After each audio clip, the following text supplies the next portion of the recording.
Refused to meet my mother's latest boyfriend and won't let her bring him to my wedding, causing a family dispute over my fairness and boundaries. I, 33, am not close with my mother, 55F, at all. She divorced my dad, 60, when I was 7 and almost immediately married my stepfather Mark, whom despite everything, I was close with. They remained married until I was 16. I was upset when she divorced him and went to live with my dad and stepmom. In my adult life, I've chosen to remain close to my stepdad and even attended his wedding to his current wife, who is a very nice woman. My dad and my stepmom are great people. Since her divorce to my stepdad, my mom has been in and out of relationships, each time claiming this guy is the love of her life until they do something she doesn't like and they aren't the love of her life anymore. Both divorces with my dad and my stepdad were for very petty reasons. Dad, I think because he wouldn't allow her to get a new car because the budget was tight. I think the one that lasted the longest was 6 years, and I think it's the current guy she's with, according to my sister. After I left home, she never did anything with me without her boyfriends. When I was 25, she broke up with her boyfriend and tried to cry to me about it. After working with my therapist, I set the boundary with my mother that if she wasn't willing to do anything with me without her boyfriend to not bother, and I didn't want to talk about her love life. She was very hurt and we fell out for a while, but she came back around about a year later and has respected my rules since, but we only get together about 3 or 4 times per year. I understand that my mom's relationships and love life are important to her, so I respect that we don't get together often. Fast forward to this year, I'm getting married to my partner, 35M, of a decade in October. It's a small intimate backyard wedding and reception/barbecue. We live in a rural area and our backyard wedding will have roughly 40 people. My dad, stepmom, stepdad and his new wife have all been invited. My mom asked if she could bring her boyfriend. I said no because I don't know him. My mom asked if she could bring him to meet me so I could meet him before the wedding. I said no and that I still had no interest in meeting her boyfriends. She said she understood, but she felt it was unfair that I wasn't allowing her A+1 to my wedding when my dad and my stepdad were allowed to bring their spouses. I told her that the difference was that I knew their spouses. She wanted to know why I was so adamant about refusing to get to know her boyfriend. I explained to her that I saw no need since she'd just break up with them and move on to someone else eventually, as she has always done before. She started to cry and told me I was being unreasonable and treating her as if she's a WHE. Both my fiancé and my sister feel like I should suck it up for one day and let her bring her boyfriend so she can be comfortable there. I'm seriously considering it, but I wanted to know if I'm TA here for sticking to my boundary at my wedding and what your thoughts are. Update 1. 1. He is there as A+1 to my mother only. I made it clear to her that he is not my family and he is not my stepfather, so I will appreciate her not telling other people at the wedding he is my stepfather. Mark is my stepfather and he will be there. 2. He is not to be in any family photos. In fairness, my stepdad Mark won't be in any family photos either, only my mom, dad, stepmom, and my siblings. 3. He is not to approach me at any point during the wedding and reception. 4. This does not change my previous boundaries. I'm only allowing him to come for her own comfort and to create a sense of fairness. I respect the fact she is in a relationship, but that her love life has nothing to do with me and I wish to keep it that way. 5. I told my mother that these are my terms for him being at my wedding and my terms are final, and that I hope she can respect the fact that I'm trying to be reasonable. I use this opportunity to remind her the reasons I put the boundary up in the first place. These reasons included forcing me to do activities with her shorter-term boyfriends in the past, forcing me to only discuss her love life while showing no interest in my life, and putting her relationships above her own children. If she responds, I'll let everyone know. Update 2. I want to thank everyone here for commenting and giving their opinions. Without context, I think it's a little hard to understand why I'm the way I am towards my mother. This past has given me a chance to reflect on my own behavior towards my mother. The truth of it is, I find dealing with her to be exhausting, and I want to explain to everyone why. 1. My mom is a gold digger. And that isn't my dad or stepdad talking shit about my mom. They're classy guys and would never do that. This is my own conclusion. My mom said regarding both divorces I'd still be married if dad or stepdad just gave me what I wanted. She's also tried to start fights with my stepmom because she realizes my brother and I prefer her over our actual mom. It's true, I'm closer with my stepmom. I go to her for all the mom things because she listens and cares. My stepmom doesn't make everything about her. I believe my mom suffers from main character syndrome and expects to be the center of attention at every event, and if she isn't, she gets drunk, which leads me to my next point. 2. My mom is an alcoholic. She was in a DUI 8 years ago and crashed into another car. Thank goodness no one was hurt. She doesn't drive anymore, lives in the city an hour away, and uses public transportation. But she still drinks a lot. At her height, she drank roughly 3 bottles of wine per day. I don't really know or care if it's more or less now. One of the other boundaries I set is I won't be around her if she's been drinking because that just stresses me out more. I'll be honest, I'm anticipating she's going to cause a drunken scene at my wedding. 3. She slept with my brother's best friend 8 years ago when they were 21. This was a boy who my brother had known since preschool, and this ruined the friendship. 8 years on and my brother will never forgive her for it. My mom thinks my brother needs to get over himself and that she did nothing wrong. Technically speaking, she didn't do anything illegal and everyone was a consenting adult, but it still felt so wrong that she slept with someone my brother was so close with. It's why I don't really want my partner around her. She dates younger guys. This current boyfriend is 10 years younger than her, which is a little better. I don't judge her for dating younger guys, that's okay. It's not okay to sleep with someone you watched grow up. This whole post helped me see just how exhausted I am by her. I realized I don't want to deal with her BS anymore. I also agree that I have maybe at times shown it by being TA and being unfair and unreasonable towards her. I just don't like myself when dealing with her. It puts me in a bad mood. However, the idea of having her more in my life makes me nauseous, but I want to keep the peace with the larger family, grandparents, aunt, uncle, etc. I've decided to take a page from my youngest brother's book and keep contact to just family functions. He's cordial to her at family events and keeps the peace when he's around her, but he keeps his distance and won't see her outside of a family event. So I'm going to do the same. I realized she could get sober, go to therapy, and change her entire life around, but I'm still going to see the woman who drinks all the time, sleeps with my brother's friend and just treats people like garbage. It's not fair to anyone, not me for having dealt with her, and not her if she ever did or was actively working hard to change her life. I do want to make sure she's taken care of, fine, and healthy, but I also want to not be emotionally involved anymore. Update 3. Mother, at this point I'm going to officially uninvite you from my wedding. I'm not going to allow you to change your mind, and I'd prefer it if you not come to my wedding at all given your poor behavior. At this point, I've decided I don't want any further contact with you unless you decide to curb your toxic behaviors and drinking. I wish you the best. I hope you can find a way to heal, but I can't do this anymore. I'm sorry if this hurts you, but I can't handle you in my life anymore. If you try to force the issue, I'll be forced to take legal action up to and including contacting law enforcement. Please don't contact me again.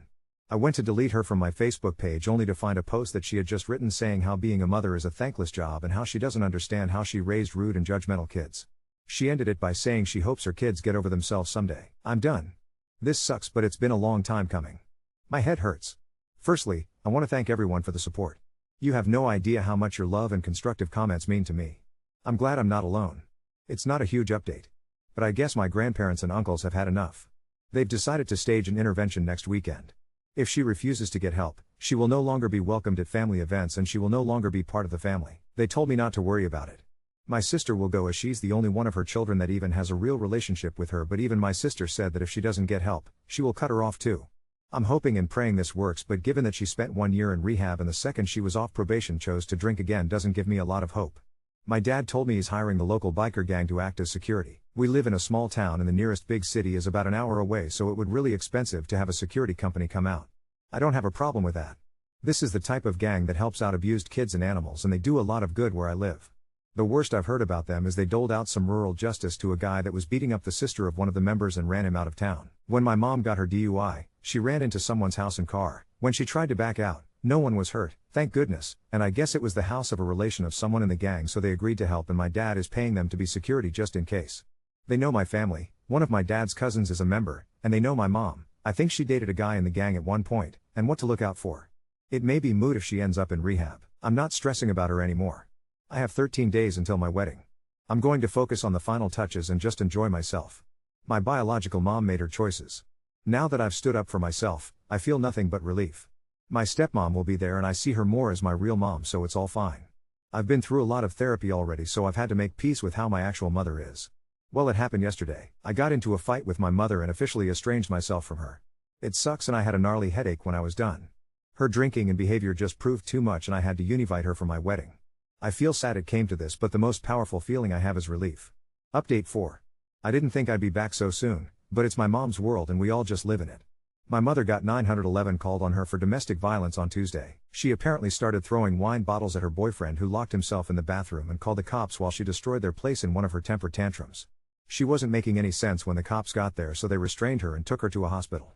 She's been stuck in the psychiatric ward ever since. My sister was listed as a contact for her and she got the call about mom on Wednesday. The doctors at the hospital spoke to my sister and they think she may be showing signs of alcohol-related dementia and some sort of psychotic disorder like bipolar disorder. They currently have her in alcohol detox, and from what my sister was told, it's pretty bad. They won't allow her visitors until she's out of detox, not that anyone really has a desire to visit her anymore. My sister and I decided enough was enough and we've petitioned a guardianship for her yesterday at the request of a social worker who interviewed my sister, my uncles, my grandparents, and myself. A guardianship means they can hold her while it winds through the system rather than her being released after 72 hours. My grandmother's upset as she thinks all of the issues should be kept in the family and the state shouldn't step in. My uncles and grandfather are on the side of having a guardianship. As far as they're concerned, she's not welcome in the family anymore and they won't allow her to continue to take advantage of anyone in the family anymore. My sister and I say let her be a professional's problem and let them figure out what to do with her. My brothers don't care and have effectively washed their hands of her years ago, so their stance is whatever keeps her as far away as humanly possible. We can't deal with her anymore, and why should we? With the guardianship petitioned, I'm working on washing my hands of this situation entirely. I'm sure I'll be interviewed about why a guardianship is necessary, but other than that, I don't plan to have any further contact with my mom unless she apologizes and makes amends for her behavior, if that's something she's even capable of anymore. I just don't see that happening, and any compassion or understanding I had for her in the past is gone. Whatever state her life is in, she brought it on herself. I just want to move on with my life without her in it and be done with her for good. It doesn't look like she'll be released from the hospital anytime soon, so there's no risk of her attending my wedding. I did talk to her boyfriend yesterday after sister and I filed our paperwork, and we decided to invite him to lunch. He's decided to break up with her for good, and we learned just how bad things were with her. He's a real nice guy who's been caught up in a bad situation and had no clue how bad she could be. I feel really bad for him. I did decide to invite him to my wedding, as I can tell he's a lonely dude who's been to hell and back. Not sure he'll show, but the offer is there. There was a time I'd have allowed an event like this to ruin the run-up to the wedding, but I've been able to separate my mom's behavior from the wedding. It hasn't put a damper on it. Now that my mom is squared away, I can enjoy myself. I just put the final touches on the catering order and I'm expecting the last of my supplies. My aunt wants to put the final touches on my wedding attire. If I haven't mentioned, both fiancé and I are huge steampunk fans, and so we're wearing steampunk attire and encouraging everyone else to dress in steampunk. Not required, though. My wedding dress is actually more of a suit situation, but it looks badass. I don't think I'll update again, as I want to put all of this behind me and I don't plan to have any contact with my mother going forward. I'm looking forward to a bright future with my husband. My mom can stay in the past, and as cold and heartless as it sounds, I'm glad she's not going to be my family's problem anymore. I just signed into this account again with a lot of people begging for updates. I don't have a lot. I guess my entire story is now in the best of Reddit. Thanks, I guess. I never knew dealing with my alcoholic mother was worthy of a best of post. I just wanted to rant and sanity check myself. Only news on my mother is she's out of detox and currently in a catatonic state, refusing to speak, eat, or drink water. They may install a feeding tube if she doesn't let up. I think she's trying to be dramatic and get attention, so do my uncles. I could be wrong, but honestly I don't care anymore. We're not sure she has dementia, but she definitely has something going on, but doing any kind of evaluation while she acts like this is difficult. She also has liver disease, needs dialysis and possibly even a transplant, if she qualifies. The doctors made it very clear if she doesn't quit drinking, she will die within the next 5 years, and it may even still be too late. I think I'd feel more sad, but I've had to realize that I lost my mother long ago. I did invite my mom's boyfriend, but he chose not to come. He's decided to get help for his own alcohol issues, according to my sister. I wish him the best. As for the wedding, I'm now happily married, and on Wednesday I took a pregnancy test that came back positive. We're super excited but haven't told anyone in our family yet. The wedding was fantastic and the day went off without a hitch. We had a blast and are heading out on our honeymoon on Wednesday to Costa Rica. My brothers and stepbrothers very sweetly hazed my husband during the at-home bachelor party and made it clear they're excited to have another brother. My stepmom did all of the mom stuff during the wedding. That was already planned before all of this. No one snuck in alcohol, there weren't any scenes. The worst that happened was my sister crying due to all of the stress she's been under. I do have some sympathy, but most of it is self-inflicted though, because she enables. But all in all, it was a great day and I was surrounded by those I love most. I know a lot of people asked for pics on my wedding suit. I will see if there's some way I can crop identifying stuff from it and post it here once I get my wedding pictures back. Otherwise, I'll figure out a way to post the outfits themselves. That's all I have. I'll try and update after my honeymoon. Now it seems like baby is coming, so no promises. Update 5. My mother had a meltdown that resulted in her being arrested and hospitalized. At the urging of the social worker at the hospital, we found a third party willing to serve as my mother's guardian and filed a petition for guardianship. She is going on disability and will be on disability for the rest of her life. She recently was put into a long-term psychiatric group home. She's been diagnosed with Wernicke-Korsakoff syndrome with encephalopathy. Per the MRI, she's lost quite a bit of gray matter, and liver disease. She's 55 and even with liver dialysis, it's unlikely she'll see 60, and she is unlikely to be eligible for a transplant unless the lack of alcohol causes her dementia to be reversed, and it'll be a year before we know if there's any sign of that. Even though I'm pregnant with my first, I've decided to be the main point of contact with the guardian. I feel it's my duty as the eldest child. The problem is my grandma really wants her to come live with them, and it's causing conflict with my granddad, who keeps telling her to back off and that we should listen to the experts. My grandma means well and is an immigrant. She comes from a country where care for someone always falls to the family and government involvement would be bad, and for the record, we live in the US. She's becoming more and more insistent that someone in the family should care for her. My granddad says they're too old, in their 80s, and he's been angry because he believes my mother did this to herself. I think it's just his way of dealing with the situation and handling grief. He refuses to visit her, and my grandmother can only visit if one of my uncles visits. My grandmother is insisting that my sister or myself should allow my mother to move in and take care of her. She even offered to move in too to help. I told her no, and that I had to focus on my growing family, and I don't have the time and the resources to take her to dialysis and her medical appointments, nor do I want to handle the conflict when my mother refuses to do something. If my mother decides to drink or has an episode, I don't want my low to be around that. My sister feels similarly and wants to put the focus on her 2 kids and feels like she enabled my mother a lot already. My grandmother did not take the news well. Now I got a few of my cousins calling me and saying family should care for family. My mom cared for me as best as she could, and now it's my turn to care for her. Normally, I'd never allow this kind of thing to get to me, but the pregnancy hormones are kicking in and I feel awful. Ida for refusing to care for my mother and letting a third party be her guardian. ETA, one thing I didn't mention is that it's currently kind of an open secret in my family that I'm pregnant. I haven't officially announced anything because I'm only 9 weeks along. I don't want to announce until the 2nd trimester, but family members are convinced, and I think my grandma suspects. This is the reason for my reluctance. She knows we've been trying. I also wanted to say, I love my grandma, but she is hurting right now over this and feels like she's failed her daughter. I'm trying to be as patient as humanly possible with her. I'm getting to my limit, but I don't want to yell at my 80+ YO grandmother. There is a court date to make the guardianship official on Friday. I spoke with the guardian this morning about my grandmother and that she objects to the guardianship. She suggested my sister and I sitting down with my grandmother, the social worker, and doctor where my mom is at, and addressing her concerns and working out a schedule for my grandmother to visit twice per week. She's trying to set that up after the court hearing on Friday. The cousins in question are nosy busybodies and I don't like them. They're the product from my uncle's previous marriage to a religious zealot that I hated, and she hated our family. I had no problem telling their father what had occurred and screenshot the text messages. He yelled at them saying that my mother's condition is too severe for her to live with anyone and that they need to stay out of it and mind their business. I told them where to stick it and not to contact my sister or me about this again. I let my hormones get to me yesterday, I think. Update 6. We had the court date. My mother is officially under a guardianship. My grandmother did lodge an official objection to the guardianship and said her piece. She was shut down by the judge, who said the amount of care and security my mother needs is an undue burden on family, and straight up said, family was deemed incapable of caring for my mother by hospital social workers before she was transferred to rehab. He also said if my mother were deemed competent, she could be looking at felony domestic violence charges. My grandma was mad and almost had to be ejected from the courtroom, but she calmed down. The next day my sister and I took my grandma to the hospital my mom is at. She's currently in rehab/psychiatric hospital and will be here for at least the next year and possibly for good depending how the next year goes. Her attending physician and social worker was there along with the guardian, and I discovered they came in on a weekend just to meet with us. That was very nice of them. My grandmother didn't really object to her being at this facility and knew my mom needed help. It basically became an intervention/come to Jesus moment with my grandma. With the guardian's permission, they sat down and explained all of my mother's health problems. They even went so far as to show my grandma the picture of a normal liver and the MRI scan of my mom's liver. They did the same with her brain. The guardian also sat down and listed just how much legal trouble my mom had been getting herself into the past 2 years, and even my sister and I were shocked as we didn't know just how many brushes with the law my mom had, but they had become almost monthly occurrences. I ended up telling her what some of the fine folks of Reddit told me. That neither my sister or I can keep her safe. What if she becomes aggressive or violent? What if she hurt my sister's kids? We cannot make our places secure enough to stay there, and the only way my mother's life even have a chance at being saved is if she quits drinking. If she lives with us, we cannot guarantee she won't drink. That staff here are better equipped to handle all of her issues. All of us were very clear that none of this is grandma's fault and mom is reaping the consequences for her own choices.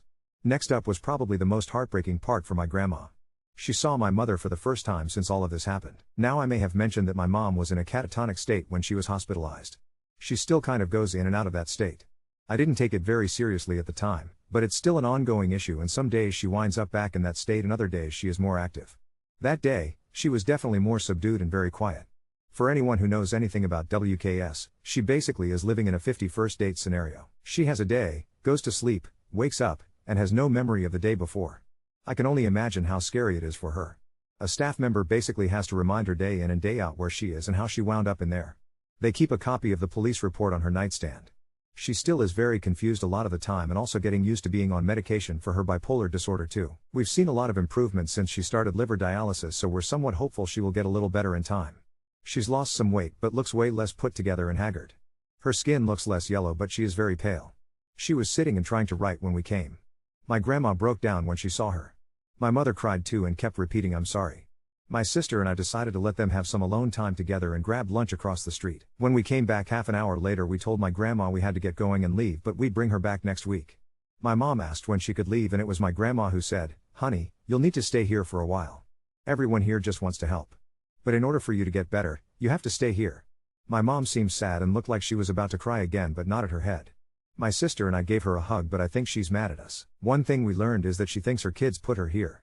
If she wants to be mad at us, that's fine. Not even the second grandma got situated in the backseat of our car, she broke down hard. She was sobbing the entire way back. I felt so bad for her. My sister sat back there holding her while I drove back to Grandma and Grandpa's house. We stayed with Grandma for a bit as my grandpa gets agitated by too much emotion. She apologized for her behavior and for trying to force us to care for her. She realizes now how bad off my mom is and understands she's where she needs to be. She was sad but doing better by the time we left. My grandpa said he and my uncle will take her to visit on Tuesday, and I took some further advice and suggested we set up a schedule for Grandma to visit 2 times per week. My sister and I agreed we will take her there once per month each, as that's the most we can handle. Anyways, I really hope this is my last update about my mother. What happens now, no one knows, but she is safe and can't hurt me or anyone anymore.